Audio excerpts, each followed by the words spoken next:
This example shows how we can use TaskCentre for SAP Business One to create workflow-based authorizations. In this scenario, we've created a task that allows an employee to request an increase in a business partner's credit limit. This can then be authorized using the workflow capabilities of TaskCentre by a member of staff who has been given permission to do so.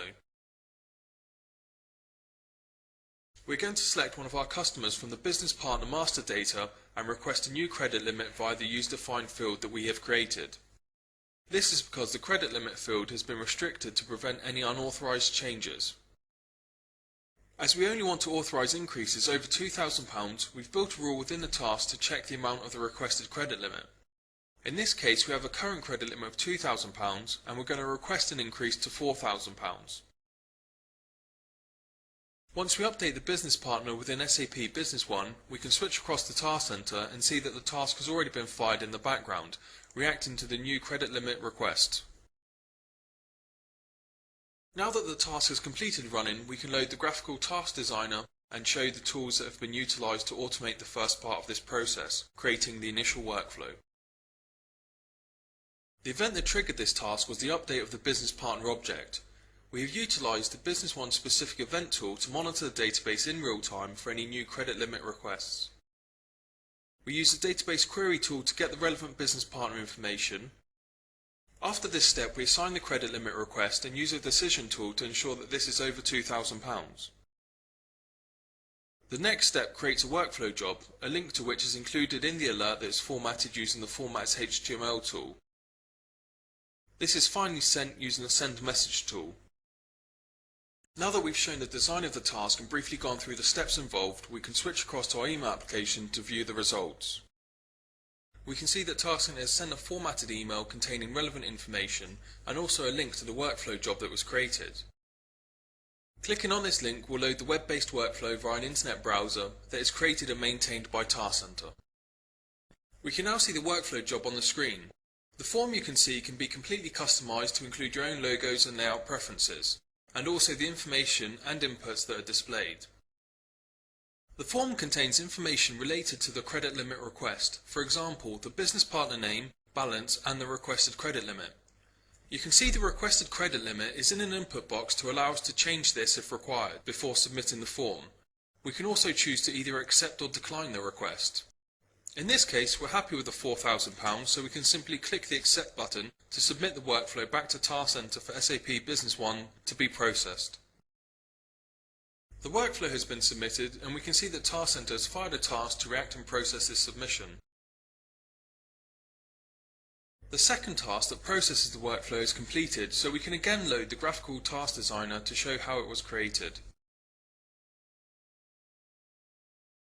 The first step is the workflow job submission step, and this is configured to process any inputs from the workflow and fire the task. The next step uses the query tool to get and assign the current remarks held against the business partner, so we can amend these in the final step. We then use the decision tool to create two paths that will be followed depending on whether or not the requested credit limit was approved or not approved. If the request has been approved, we use the Formats HTML tool to format an approved message and then send this using the Send Message tool.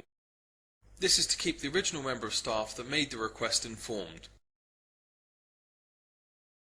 The new credit limit is then written to the database, as well as resetting the Request Credit Limit field and amending the remarks to include update information for future reference. This is done using the SAP Business One connector tool. If the credit limit request had not been approved, the steps followed are almost identical, except the formatted email informs the original member of staff that the request was in fact not approved.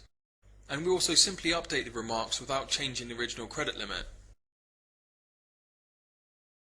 In both cases, we're using the SAP Business One connector tool that tightly integrates with the Business One application to update the database. The tool uses the SAP Business One API, as you're not allowed to write directly to the database, and this ensures that any data written adheres to the business rules and that database is not corrupted in any way. Let's navigate away from the graphical designer in order to see the end results. In our email application, we can check for new messages in order to show the email that TaskCentre has sent, informing the member of staff that the credit limit was approved. If we also switch across to Business One, we can show the updated credit limit and remarks on the business partner record.